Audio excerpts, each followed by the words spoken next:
الحمد للہ رب العالمین والصلاة والسلام علی سید الانبیاء والمرسلین اما بعد فاعوذ باللہ من الشیطان الرجیم بسم اللہ الرحمن الرحیم وقرن فی بیوتکن صدق اللہ العظیم۔ اور اپنے گھروں میں ٹھہری رہو۔ آج کا جو میرا عنوان ہے وہ ہے عورتوں کو مسجد میں آنے سے کیوں روک دیا گیا۔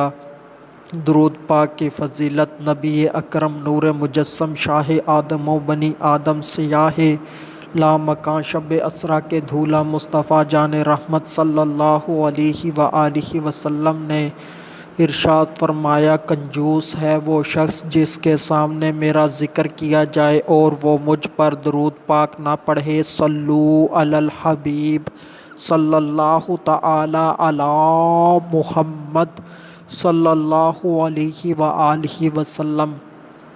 پڑھیے، الصلاۃ والسلام علیک یا رسول اللہ وعلی آلک واصحابک یا حبیب اللہ۔ شریعت کو پردے کی حرمت کا بے حد لحاظ ہے۔ حضور پاک صلی اللہ علیہ وآلہ وسلم کی ظاہری حیات مبارکہ کے اندر عورتیں مسجد کے اندر نماز پڑھا کرتی تھیں، مگر جب زمانے میں تبدیلی آئی، حالات تبدیل ہوئے تو عورتوں کو مسجد کے اندر نماز پڑھنے سے منع کر دیا گیا۔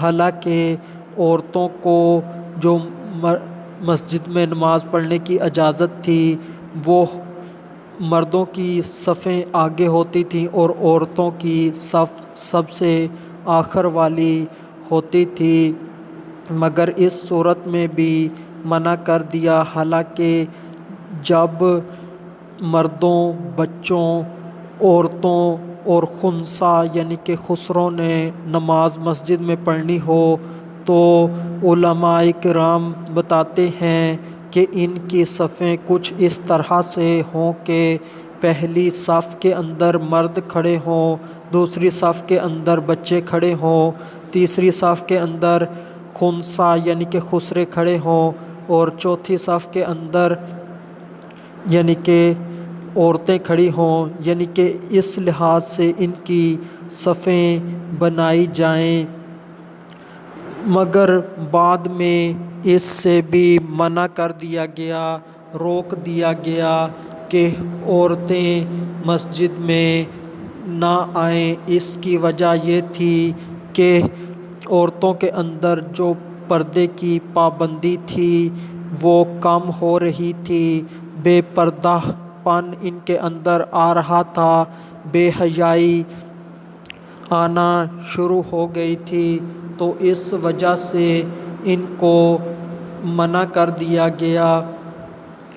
اور جہاں پر عورتیں اور مرد دونوں مکس ہوں یعنی کہ اختلاط ہو تو وہاں پر عورتوں کو باپردہ جانے سے بھی باز رہنا چاہیے۔ مسجد کتنی زیادہ مقدس جگہ ہے، اللہ پاک کا گھر ہے، اور یہاں پر عورتیں نماز پڑھنے کے لیے آتی ہیں، فرض نماز پڑھنے کے لیے آتی ہیں، اور یہ ایسا فرض ہے جو فرائض میں اس کو نمایاں حیثیت حاصل ہے، مگر پھر بھی اس سے عورتوں کو منع کر دیا گیا۔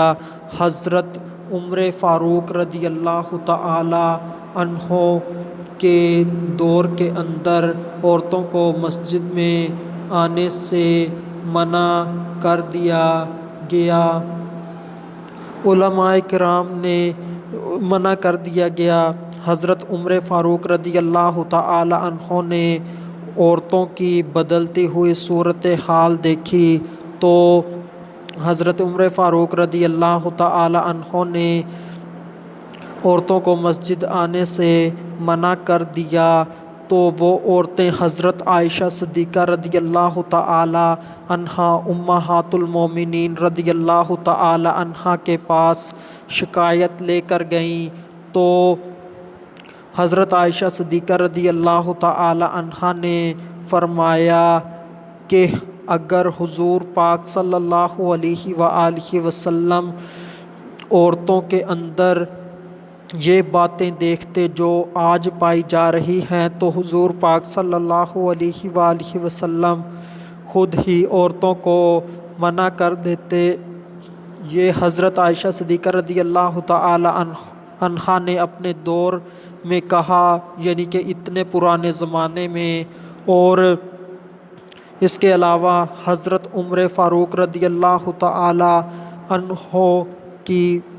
عنہ کی بارگاہ میں بھی عورتوں نے شکایت کی، تو حضرت عمر فاروق رضی اللہ تعالی عنہ نے بیان فرمایا کہ اگر حضور پاک صلی اللہ علیہ وآلہ وسلم عورتوں کی یہ باتیں دیکھتے جو ان میں آج پیدا ہو چکی ہیں تو حضور پاک صلی اللہ علیہ وآلہ وسلم خود ہی منع کر دیتے۔ بنی اسرائیل کی جو عورتیں تھیں وہ بھی مسجدوں میں آتی تھیں، عبادت کرتی تھیں، مگر ان کو بھی مسجدوں میں آنے سے روک دیا گیا۔ ان میں بھی یہی ہوا کہ ان میں بے حیائی آئی، بے پردگی آئی، اور مرد جس فتنے میں سب سے پہلے مبتلا ہوئے وہ عورتوں کا فتنہ تھا۔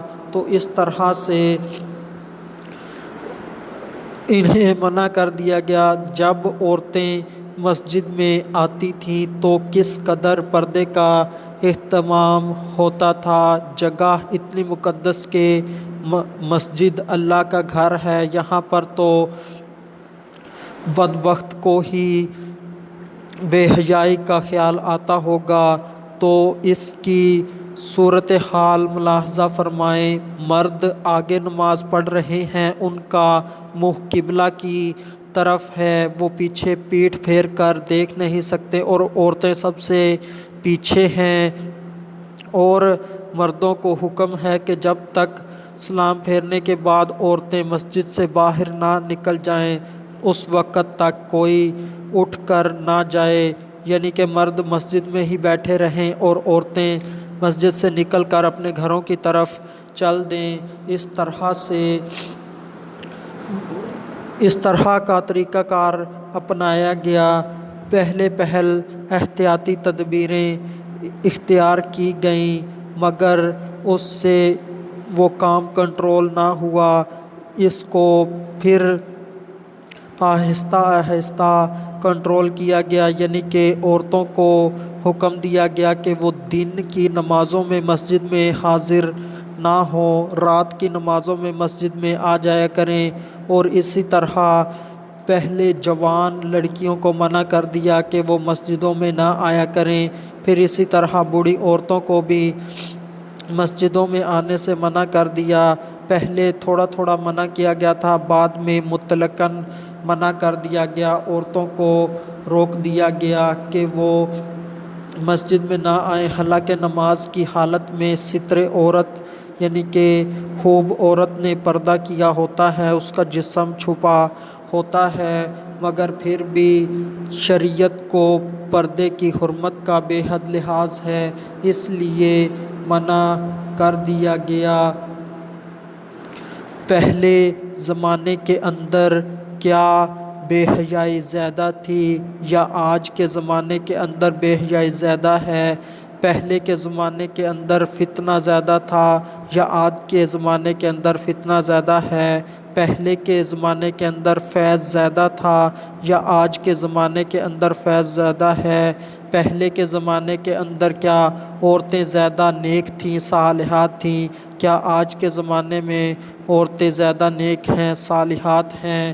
کیا پہلے کے زمانے کے اندر زیادہ فاحشہ گانے والی دلالہ عورتیں زیادہ تھیں یا آج کے زمانے میں فاحشہ دلالہ گانے والی عورتیں زیادہ ہیں؟ تو ہر کوئی یہی جواب دے گا کہ پہلے زمانے کے اندر جو عورتیں تھیں وہ زیادہ نیک تھیں اور آج کے زمانے کے اندر جو عورتیں ہیں وہ زیادہ گناہ گار ہیں، یعنی کہ پہلے زمانے کے اندر اگر 1000 صالحات عورتیں تھیں تو آج کے زمانے کے اندر ایک صالحہ عورت ہے۔ اور اسی طرح پہلے کے زمانے کے اندر پردہ کی پابندی کرنے والی اگر 1000 عورتیں تھیں تو آج کے زمانے کے اندر پردہ کی پابندی کرنے والی ایک عورت ہے۔ پہلے کے زمانے میں اگر کوئی فاحشہ دلالہ گانے والی تھی تو وہ ایک تھی، اور آج کے زمانے میں 1000 ہیں۔ اور پہلے کے زمانے کے اندر جو فیض تھا وہ 1000 حصے تھا، اور آج کے زمانے میں وہ فیض ایک حصہ ہے۔ تو اس طرح سے ان کے اندر خرابیاں آئیں۔ حضور پاک صلی اللہ علیہ وآلہ وسلم کا فرمان بھی ہے کہ جیسے جیسے زمانہ آگے بڑھتا جائے گا ویسے ویسے اگلا سال وہ پچھلے سال کی بنسبت وہ زیادہ خطرناک ہوگا، گناہوں والا ہوگا، جیسے کہ ہمارا مشاہدہ بھی ہے، تاریخ سے بھی پتہ لگتا ہے کہ دین اسلام کو اگر پڑھا جائے جیسے پہلے نیک لوگ تھے وہ آج کے زمانے میں نہیں، جیسے صحابہ کرام تھے ویسے تابعین نہیں، جیسے تابعین تھے ویسے ان کے بعد والے لوگ نہیں، جیسے ائمہ کرام تھے یعنی کہ فقہ کے بانی، یعنی کہ جیسے کہ امام اعظم ابو حنیفہ یا دیگر 4 ائمہ تھے ویسے آج کے علماء کرام نہیں۔ اسی طرح آگے چلتے آئیں تو جیسے امام احمد رضا خان بریلوی جیسے علماء کرام تھے وہ آج کے زمانے میں نہیں۔ جیسے جیسے وقت گزرتا جا رہا ہے ویسے ویسے گناہ بڑھتے جا رہے ہیں، نیک لوگ ختم ہوتے جا رہے ہیں۔ تو اس طرح سے یہ سب معاملہ چل رہا ہے۔ تو جو عورتیں نفلی حج کی شوقین ہیں، نفلی عمرہ کرنا چاہتی ہیں، مسجد کے اندر فرض نمازیں پڑھنا چاہتی ہیں، تو ان کو اعلیٰ حضرت الشاہ امام احمد رضا خان بریلوی رحمۃ اللہ تعالی علیہ کے فتوے کو پڑھنا چاہیے کہ دین اسلام میں حضرت عمر نے اتنے ہزار سال سے بھی زیادہ عرصہ پہلے عورتوں کو مسجد میں آنے سے منع کر دیا۔ حضرت عائشہ صدیقہ رضی اللہ تعالی عنہا نے عورتوں کو مسجد میں آنے سے منع کر دیا، تابعین نے عورتوں کو مسجد میں آنے سے منع کر دیا، اور اس کے بعد جو بعد میں آنے والے علماء کرام تھے انہوں نے بھی عورتوں کو مسجد میں آنے سے منع کر دیا۔ یہ تو دور بہت بے حیائی کا اور بے پردگی کا دور ہے۔ تو اس دور کے اندر تو اگر عورت کو 1000 پردوں میں بھی چھپا دیا جائے تو ہی بہتر ہے، تو بھی اس کے لیے کم ہوں گے جتنا بے حیائی کا دور ہے۔ آخر میں اللہ تبارک و تعالی سے دعا ہے کہ اللہ تبارک و تعالی ہمیں من مانی سے بچائے اور دین اسلام کے اور اسلاف کے راستے کے اوپر چلنے کی توفیق عطا فرمائے۔ وما علینا الا البلاغ المبین۔